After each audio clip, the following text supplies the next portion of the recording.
بسم الله الرحمن الرحيم. شكرا كابتن حسام حسن. مصر في كاس العالم الصدارة الكاملة ب 29 نقطة. قلنا الكلام ده في الحلقة الأولى بس هنقوله تاني. مصر في كاس العالم في الصدارة الكاملة ب 29 نقطة. شكرا كابتن حسام حسن. شكرا شركة تذكرتي. شكرا الشركة الأفريقية. شكرا الشركة المتحدة. شكرا اون سبورت. بصوا، شكرا على التغطية كاملة، الواحد ما فاتوش دقيقة. شكرا الجيش المصري. شكرا قيادة شكرا قيادة ورئاسة. وشكرا سيد عبد الفتاح السيسي. شكرا شركة استاد القاهرة. شكرا الشركة الخاصة بتأمين المطوشة.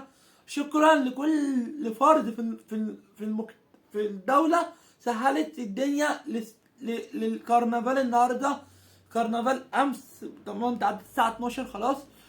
شكرا جزيلا لكل واحد في ساعد على الكرنفال دوت انه يطلع كده. انت قاعد بتتفرج على كرنفال بمعنى الحقيقة. انت قاعد بتتفرج على ملعب اكنك في اوروبا، اكنك ملاعب اوروبا، المانيا، اسبانيا، البرتغال، سويسرا، قطر، الامارات، السعودية. الناس اللي هي الملاعب بقت نجيلة، الملاعب بقت سجادة حرير دي. بص بقى شوية بقى حاجات تانية حلوة. شكرا لكل واحد. شكرا كابتن حسام حسن. شكرا كابتن ابراهيم حسن. شكرا كابتن سعفان. شكرا مدرب العام. شكرا الدكتور، الطبيب اللي هو الدكتور بتاع المنتخب. شكرا.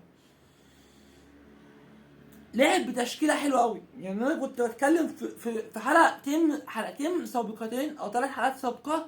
اللي متابعني هنا من الحلقات واحده في واحده قبل ما تتكلم على الحلقات بتاعت الاهلي من حلقتين بالظبط، ان مصطفى محمد يبقى لازم له بدايل او ما يكونش ليه بدايل. انت في مباراه سهله زي كده، كره تجيلك زي كده، ده انت المفروض تبقى في دماغك ان المباراة سهلة بس صعوبتها في سهولتها. يعني مباراة حلوة زي كده، مباراة متسهلة بمعنى التفاصيل. مباراة ان غينيا بيساو مش هيبقى نازل مش باكي على حاجة. بمعنى ان انا جالي كرة عرضية، طب ما اطلع اركب دماغي صح واحطها في الجول. طب الفرق بينك وبين اسامه فيصل ايه؟ ان انت بتلعب في ليفل اعلى من اسامه فيصل. اسامه فيصل بيلعب في البنك الاهلي، انت بتلعب في نانت الفرنسي. نانت الفرنسي. انت بتلعب في الدوري الفرنسي.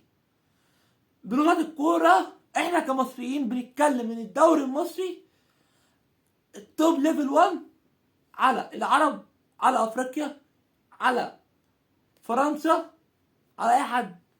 بس هتيجي تتكلم فعليا، لا، الدوري الفرنسي اقوى من الدوري المصري شويه. بس انت الدوري المصري السنه دي حلاه في حاجه، ان انت بقيت 20 فرقه، 7 مباريات هتبقى على الدوري المصري. هو ده اللي خلاك يطلع منه واحد زي تريزيجيه، واحد زي زيزو، واحد زي كذا، زي مرموش مثلا، واحد زي خالد صبحي، واحد زي مهند لاشين، واحد زي ورانا عطيه، واحد زي اسمه ده النهارده الباك ليفت الباك ليفت اسمه ده الباك ليفت محمد حمدي. ده باك ليفت جامد.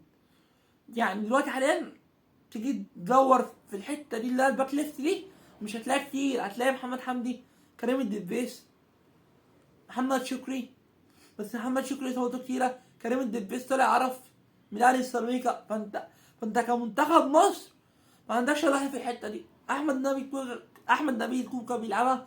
بس هل انا كمنتخب مصر مباراه زي مباراه مثلا مصر والمغرب مثلا في افريقيا مثلا ساعات اول افريقيا دي جايه كمان 3 حلقات قدام، بس وقتها نتكلم عليها بترتيبها.